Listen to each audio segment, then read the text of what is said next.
Eduardo Verástegui anunció construir un partido de derecha radical que coloque a Dios en el centro de la historia. ¿Qué peso tienen estos movimientos ultraconservadores? ¿Cuáles y quiénes son los apoyos en este intento partidario? ¿Eduardo Verástegui podrá construir la ultraderecha en México? Estos son los temas aquí, en Sacro y Profano. Históricamente, los radicales de la derecha han sido católicos. Samuel Huntington advierte que el moralismo religioso, radical y absoluto, cuando se mezcla con la política, produce fanatismo. Estos fundamentalismos creen tener el monopolio sobre la verdad política y, por lo tanto, son portadores de la intolerancia hacia otros que piensan diferente. Existen en México vasos comunicantes, así como estrechos vínculos con grupos empresariales, mediáticos, universitarios y de la sociedad civil. Grupos de poder empresarial locales financian y fondean actividades de la ultraderecha, además de poderosos aliados internacionales en Estados Unidos y naciones en Europa. El pasado 24 de agosto se llevó a cabo la Conferencia de Acción Política Conservadora CEPAC México 2024, organizada por el promotor de la ultraderecha en México, Eduardo Verástegui. Eduardo Verástegui en ese encuentro lanzó de manera oficial su partido de ultraderecha. Ante la crisis de oposición, en especial del PAN, Verástegui formaliza ante sus aliados y padrinos la creación de un partido de ultraderecha en México. En el país dijo, no hay una verdadera opción de derecha. El PAN es un partidito de derechita cobarde. Verástegui afirma, debemos reconstruir la derecha. Construir un movimiento conservador que promueva la libertad y la defensa de los valores mexicanos. La pregunta es, ¿si ACAE será un partido de ultraderecha en México? Buenas noches. Si bien las ultraderechas han venido creciendo de manera fuerte, consistente en Europa, Asia, Norteamérica y Argentina, en México no ha sido el caso. Pareciera que va en sentido contrario. Hay mucho interés, especialmente de los ultraconservadores norteamericanos, para tener una interlocución política en México y sobre todo tener partidos políticos. Por ello agradezco la presencia de la doctora Diana Fuentes y de la periodista Adriana Buentello para ayudarnos con sus valoraciones sobre el tema. Las derechas son diversas, Diana, no hay una, hay variedades, acentos, etc. Pero en México, tanto la derecha pentecostal como la derecha frena de empresarios que son, neoliberales, etc. Y otras, Yunque, por ejemplo, son distintas, pero tienen un hilillo común que es el hilo religioso y predominantemente católico. ¿Cómo ves este trasfondo religioso en las ultraderechas en México? Sí, este trasfondo es, la base ideológica y la base de los imaginarios con los cuales alimentan el modelo de vida, los códigos morales, la expectativa de sociedad a la cual apuntan. En nuestro país, el conservadurismo desde el siglo XIX ha sido profundamente católico, y en el mundo occidental, ¿no? Digamos, con todas sus variaciones. Esto tiene que ver con que, de alguna manera, son valores que se han resistido a lo que consideramos, algunas de los ideales también de la modernidad y de los procesos ilustrados que han consolidado los estados y las naciones contemporáneas. Pero en México particularmente, ¿no?, tenemos estos sectores de la sociedad que se han alimentado y se han,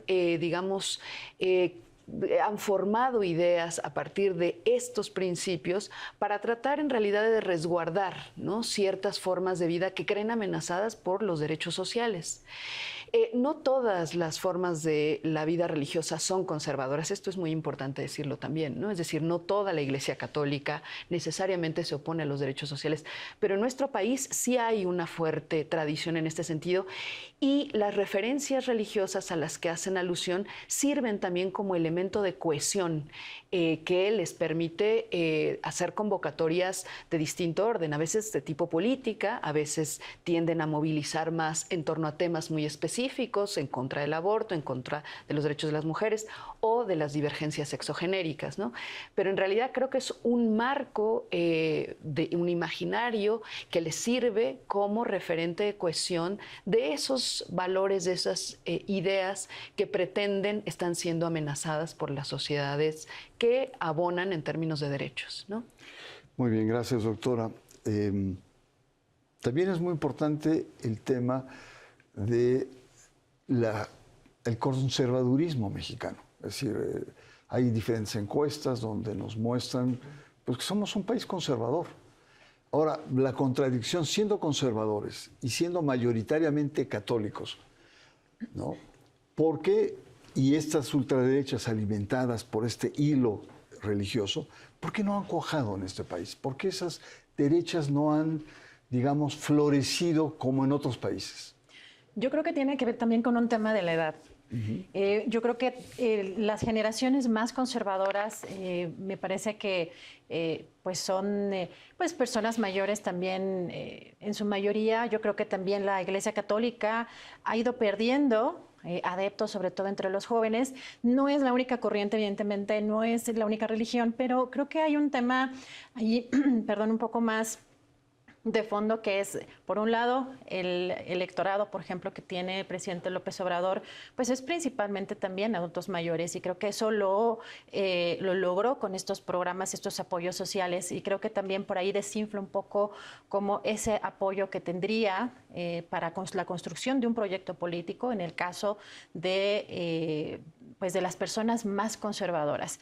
Yo veo que al revés, ahora las ultraderechas en nuestro país y en el mundo están poniendo, bueno, en nuestro país quizá hay algo en construcción, pero en el mundo están poniendo no en el centro la parte religiosa, es decir, hay organizaciones como el Yunque que siguen siendo todavía más o menos secretas, pero que tienen raíces, incluso con organizaciones vinculadas a la red Atlas Network, por ejemplo, como en el caso de Hazte Oír, ¿no? Que fundó básicamente el Yunque esa organización y que tiene pues vínculos en Hazte nuestro Oír país. en España. En España, sí, es que el Yunque tiene también estas raíces allá en España, lo ha documentado Sergio Mata, que es un periodista especializado en el Yunque en ese país. No, y Wikileaks le dio una verdadera exhibición al Yunque, como el Yunque financió originalmente a Vox. Así es, y ahora dan ese giro, este tipo de organizaciones religiosas y que han sido como ultrasecretas, porque empiezan a emerger otros movimientos que van de la mano con lo religioso y que me parece que es los llamados outsiders. Toman la mano de estos personajes, pero en el centro no está lo religioso, es decir, vienen de la mano de estos grupos ultraconservadores, pero hay un momento disruptor y a partir sobre todo de las redes sociales es un movimiento interesante porque es un poco usurpar ciertas causas de la izquierda y convertirlas en las causas de la ultraderecha. ¿Y cómo lo hacen? Pues a través de estos outsiders, pero son estos mismos grupos ultraconservadores vinculados a la religión y que además son heterogéneos, que el tema interesante es que es un tema, son organizaciones que muchas veces pueden ser de diferentes corrientes, no necesariamente son los grupos ultracatólicos. Y depende mucho de las coyunturas locales, ¿no? En Estados Unidos, ahí evidentemente lo religioso está en el centro de la propuesta de esta postura de Donald Trump. ¿Verástegui podrá construir la ultraderecha en México? Ese es nuestro tema. Vamos a una pausa. Usted está en Sacro y Profano.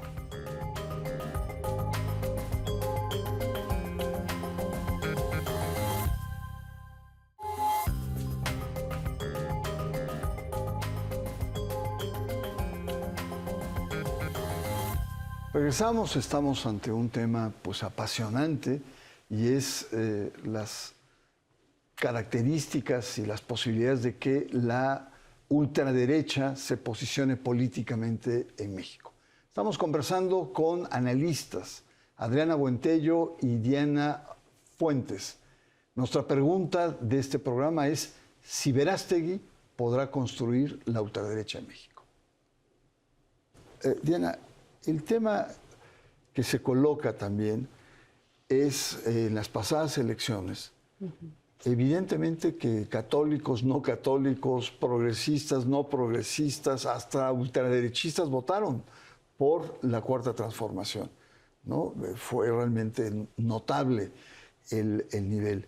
Y efectivamente ahí lo religioso podría estar pasando a un segundo plano, o es una cuestión generacional que los jóvenes, o que lo religioso presente en la cultura mexicana está muy matizado por el tipo de educación laica que hemos tenido, en donde podemos ser muy conservadores, muy religiosos en lo privado, pero en lo público somos laicos, por el tipo de enseñanza, por el tipo de historia que hemos tenido. Guerras, luchas, ¿no?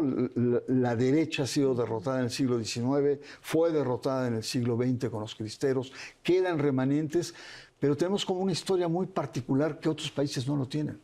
Sí, sin lugar a dudas. A mí me parece que en México, casi en igualdad de proporción, casi, respetamos la efigie de la Virgen de Guadalupe, pero también la de Benito Juárez, ¿no? Es decir, para nosotros son tan importantes en términos simbólicos y de constitución de cohesión social que entendemos que son circuitos de configuración de nuestra cultura que son relevantísimos y que no se tocan entre sí. Entonces, incluso en esa cultura social, en esa cultura política, no necesariamente se ha recibido bien cuando los presidentes de la República han hecho gestos y gestualidades que los aproximan a la religión, ¿no? Entonces, yo creo que eso es un legado muy importante, ¿no? Que está ahí.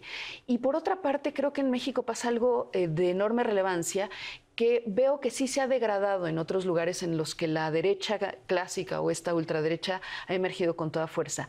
Y es que hay una revaloración también de la política. Digamos, Milei, incluso Giorgia Meloni, Le Pen en Europa, el propio Trump, avanzan sobre el hecho de que la política no sirve y que los viejos políticos no funcionan y que hay que renunciar a la política. Y es un discurso que les ha servido muy bien como base para finalmente afincar, ¿no?, su capacidad de crecimiento. Entonces yo creo que en México a esta cultura social, a esta cultura política que distingue muy bien el territorio de lo profano, de lo sacro, creo que se suma el hecho de que en la coyuntura actual la política se entiende como un asunto de relevancia para todas y para todos y que no está peleado necesariamente tampoco con nuestras prácticas religiosas, es decir, que no está amenazando nuestras prácticas religiosas. Y creo que eso para nosotros nos es muy importante, ¿no? Que no se vea amenazado y que al mismo tiempo se distinga pues lo que es del César, ¿no? Y al Estado lo que le toca y lo que le toca a la religión, creo que afortunadamente se respeta y esa es parte también del éxito de lo que nos está sucediendo. Y está arraigado tanto en la cultura política y yo me atrevería a decir también en la cultura religiosa, ¿no? Sin lugar a dudas, porque en realidad el episcopado mexicano es muy atrevido siempre, ¿no? Y quisiera siempre dar más pasos, pero ahí saben que donde dan más pasos la respuesta puede ser igual de virulenta. Así es. ¿No? Adriana, el tema de los apoyos, ¿no? Hay, no toda la iglesia, pero hay sectores conservadores que apoyan a Verástegui en esta aventura que va a iniciar de cara a un partido político. Me refiero a los legionarios, el Yunque tiene una orden sacerdotal propia.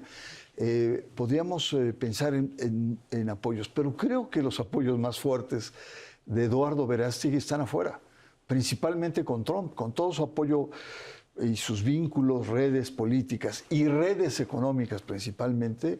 Verástegui tiene ahí una fuerza, pero no solamente ahí, está Jair Bolsonaro y todos sus hijos y toda su corriente en Brasil, está también Nigel Farage en Inglaterra, Marine Le Pen, Matteo Salvi y Giorgia Meloni en Italia. Estamos hablando de Salvador Abascal en España. Estamos hablando también de muchos asociados que en esta reunión de CEPAC que se hizo hace unas semanas están ahí. Es decir, Eduardo Verástegui, me atrevería a decir, tiene más apoyo internacional que local, ¿no? Y eso me parece muy interesante porque el Yunque, a pesar de tener muchos cuadros, jamás se ha convertido en una opción para un amplio sector de la población, a diferencia del Vox en España, que logró tener una masa ciudadana que lo catapulta. Incluso creo que en España el Yunque está teniendo como pues una fuerza mucho más importante que la que tiene en estos momentos en México. Y creo que yo diferenciaría un poco el tema de el conservadurismo y lo religioso, ¿no? Porque creo que evidentemente lo que comparte las ultraderechas, porque es una heterogeneidad de ultraderechas que a veces no tienen mucha relación, incluso unas más en favor del estatismo, otras pues más en favor del ultracapitalismo, en fin, creo que hay un tema, una mezcla muy interesante, pero todas comparten el lado conservador, un lado también antifeminista, ¿no? Y pues muy capitalista. Antiderechos. Antiderechos, completamente. Rol del tipo de familia que se debe tener.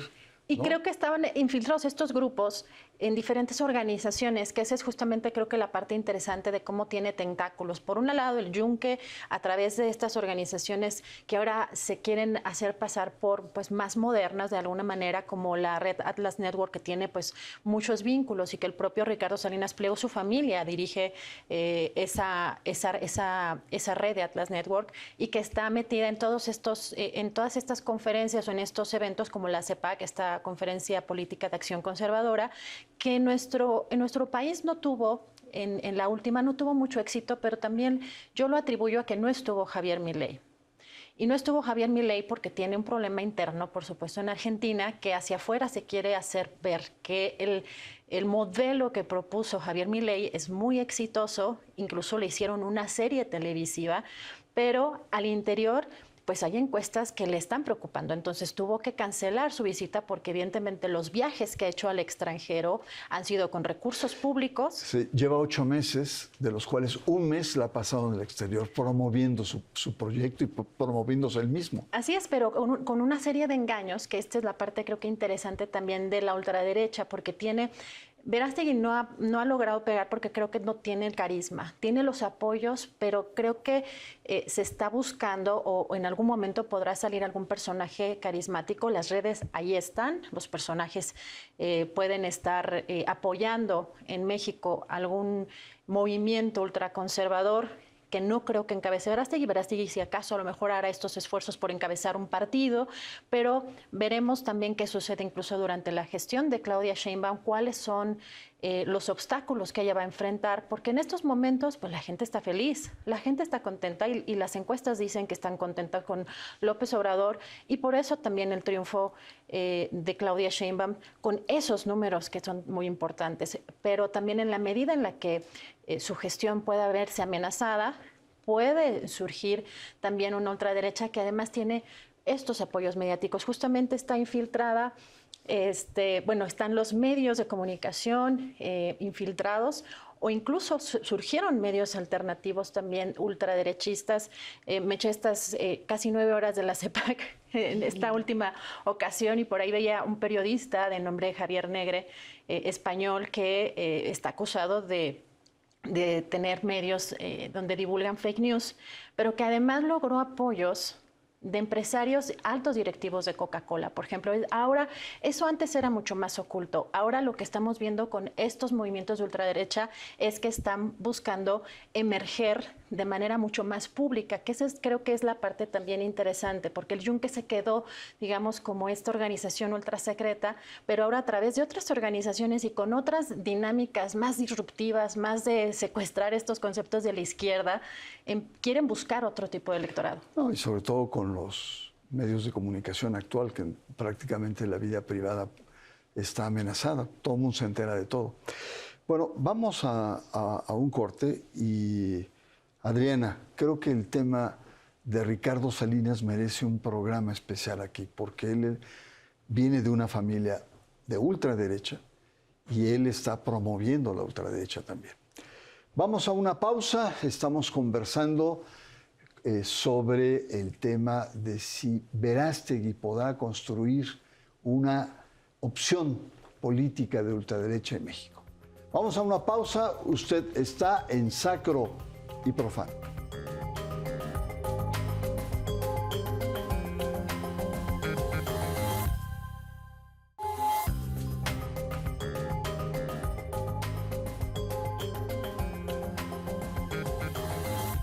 Regresamos y vamos a las conclusiones de este tercer bloque y vamos ahora a entrar de manera directa al tema de si Verástegui podrá o no construir ese partido. Al parecer no tiene el empaque, por así decirlo, conceptual, intelectual, político, carismático para hacerlo. Pero antes me gustaría hacer un breve paréntesis. Y unos cuantos minutos habíamos dicho de Ricardo Salinas Pliego. Danos, digamos, como flashazos sobre lo que representa este personaje que tú has trabajado periodísticamente. Pues a mí me parece interesante, a partir del 8 de marzo yo empecé a darme cuenta de algo muy preocupante y que el 8 de marzo, si la gente se acuerda, en la Ciudad de México, un personaje de nombre Abraham Presillas irrumpió en esta marcha del 8M, fue golpeado por las manifestantes, fue detenido posteriormente, pero en las imágenes en las redes sociales comenzó a viralizarse en apoyo a este personaje, con una virulencia y con una violencia que me parece digna de destacar, porque hay movimientos muy violentos a través de las redes sociales que de primera instancia tienen el privilegio del anonimato muchas cuentas, pero cuando son arropados por personajes famosos, por personajes vinculados a lo político, a lo empresarial, a lo mediático, tienen ya un respaldo. Y es el caso de Ricardo Salinas Pliego, quien puso en sus redes sociales un apoyo a esta persona, dijo incluso porque vandalizaron la moto de este personaje, de esta persona que irrumpió en la manifestación del 8M, que si era digno de que se le regalara una moto de estas marcas que tiene él en su empresa o en una de sus empresas. Y tuvo una viralización esa imagen. Ahí fue donde empecé a pensar, algo está mal aquí. ¿Por qué un personaje como Salinas Pliego, además, de pronto empieza a atacar a mujeres periodistas, a mujeres en la política con esa violencia? ¿Qué hay de fondo? Y a mí me parece que Ricardo Salinas Pliego está gestando su propio proyecto político con base en lo que se denominan inceles, que son célibes involuntarios, que es un movimiento que está creciendo además de manera muy ya, digamos, hacia el exterior. Era antes un movimiento pues subterráneo en las redes sociales, muy poco visible, porque antes incluso de la llegada de las redes sociales se gestaba a través de ciertos foros anónimos. Ahora tiene líderes políticos. Esa es la parte creo que interesante, que está encontrando, y no solamente en Ricardo Salinas Pliego, en Javier Milei, en otros personajes, la fuerza para poder emerger, para poder ser violentos de manera abierta, y esa es la libertad que defienden. Totalmente. Además, hubo un momento antes de la CEPAC, antes del proceso electoral, cuando se estaba candidateando como independiente, que Salinas Pliego acompañó a Eduardo Verástegui diciendo, habrá sorpresas. ¿Quién sabe qué sorpresa haría? Bueno, vamos a la pregunta de fondo, y es si realmente Verástegui podrá o no. Yo simplemente pongo algunas cuestiones. Por ejemplo, los españoles decían que era ridículo que Vox saliera y tal, y luego se convirtió en la tercera fuerza política, aunque ya bajó. Milei, 7 meses antes de las elecciones, era verdaderamente absurdo pensar que un personaje tan estrambótico pudiera ser presidente, y lo tenemos como presidente. Es decir, la ultraderecha da sorpresas que van más allá de los cálculos racionales políticos. Conclusión, ¿Eduardo Verástegui podrá o no construir un partido? No, yo creo que no va a poder construir un partido. Es que creo que también hay que tener en consideración que sí, los triunfos de las ultraderechas nos ponen en la mira las redes sociodigitales, nos ponen en la mira la capacidad que tienen de articular a estos grupos, ¿no? Como emergentes. Pero yo insistiría en que no se están acuerpando solo ideológicamente, se están acuerpando económicamente. Es decir, en México como en el mundo, algunos de estos grupos han sido apoyados, como sucedió en el siglo XX con el fascismo, están siendo apoyados por las cámaras industriales, por todo esto, porque ven en ellos la posibilidad de disputar el poder político. Es decir, en todo caso, si hay apoyos económicos a Verástegui, es porque se apuesta a la posibilidad de que ahí hay algo que reanime una lógica antagónica al gobierno actual. Y eso es, digamos, el escenario que sería favorable a esta dinámica. Pero él no tiene ni las habilidades políticas, ni el carisma, ni es estrambótico como Milei. Y en todo caso, Salinas Pliego asemeja más a Berlusconi, ¿no? Es más de ese corte. Entonces yo creo que en México Lo que sí pueden crear es un escenario favorable para que en todo caso emerja alguien que tenga esas capacidades y que aproveche cualquier fractura, contradicción del gobierno entrante y que desde ahí pueda entonces animar el desasosiego que produce el actual gobierno en ciertos sectores o la animadversión abierta. Entonces yo creo que esto es un tema de carácter político eminentemente y lo demás son medios que pueden sorprendernos sin lugar a dudas, pero creo que lo importante pasa por otros canales también. Pues muchas gracias y muchas gracias por tu presencia. Gracias. Tu apunte final, ¿cuál sería tu apunte final frente a este tema? ¿Verástegui, sí o no, tiene chance? No creo que él sea el personaje clave, creo que él podrá tener algunos apoyos para poder tener pues incluso otras vías, otras salidas, pero el personaje que me parece a mí a seguir en estos momentos, dado la coyuntura política internacional, es alguien como Ricardo Salinas Pliego. Yo creo que en el caso de Eduardo Verástegui perdió y se desinfló mucho, incluso me parece que además exaltar demasiado lo religioso, siento que fue demasiado, quizá incluso para un país conservador como el nuestro, fueron demasiados íconos o demasiado estereotipo de lo religioso y sobre todo cuando el movimiento de los outsiders lo que están trayendo son personajes rebeldes, ¿no? Que están buscando cómo romper con cierto establishment, sobre todo del político tradicional. Creo que no, Eduardo Verástegui no era el reflejo de esa disrupción. Creo que más bien hay que ver o tener en la lupa personajes como Ricardo Salinas Pliego. No sé si él necesariamente sea el que pueda surgir, pero me parece que tiene todo. Tiene una televisora, ¿no? Tiene el apoyo de las redes de ultraderecha y tiene el dinero. Pues ahí está, pues muchísimas gracias por su presencia. Gracias. La verdad es muy importante. Un honor, gracias. El esfuerzo para poder analizar. Y bueno, la conclusión es, Verástegui no es la persona para encabezar un movimiento de gran envergadura de la ultraderecha. Así es que muchas gracias, Adriana Buentello. Gracias. Diana Fuentes, nuevamente. Gracias. Gracias. Y hay que darle seguimiento a Ricardo Salinas Pliego. Les propongo que conversemos sobre eso. Gracias. Soy Bernardo Barranco y le espero la próxima semana aquí en Sacro y Profano.